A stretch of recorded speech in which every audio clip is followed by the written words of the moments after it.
chapter 14 opens with the next thing that is to happen, which is Christ returning to earth from heaven, along with the 144,000 sealed with the Father's name written on them.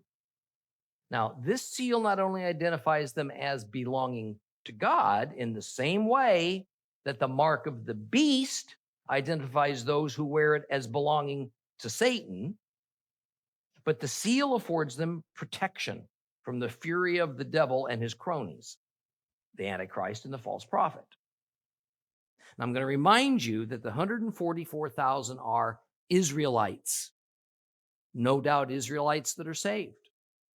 They represent the 12 tribes of Israel, with each tribe contributing the same number of people to the group of 144,000, 12,000 from each tribe. And I'm going to remind you also that the bulk of Christianity, modern Christianity anyway, says that despite those explicit words of Revelation chapter 7 that calls out each of the 12 tribes by name and the number of their tribal members that they contribute to the sealed group, modern Christianity says, well, but these aren't Hebrew Israelites at all, they're Gentile Christians. Why would Christianity say such a thing that is clearly anti-scriptural?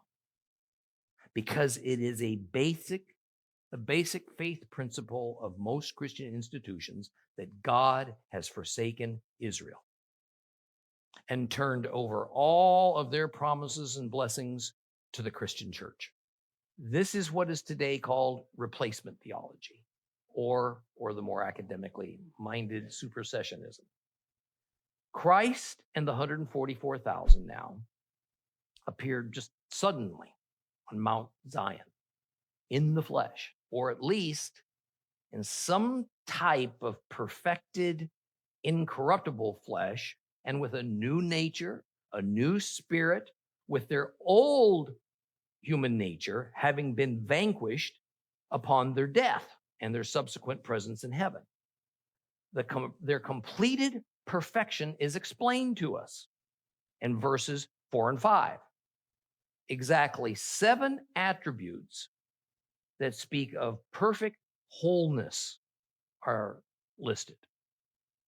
And of course, 7 is the divine ideal number that itself is symbolic of perfect wholeness.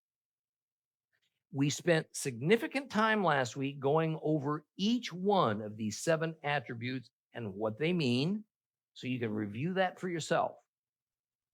But perhaps next to the passage indicating perfect wholeness of the 144,000, the most important principle for us to come away with is that the bulk of these attributes attributed to them are required of God's holy warriors.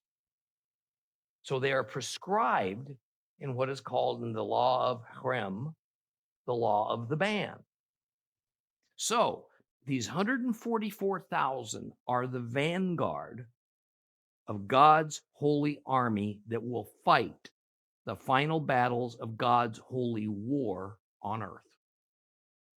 That began with the Israelites' exodus from Egypt and is going to culminate only when Satan is fully subdued.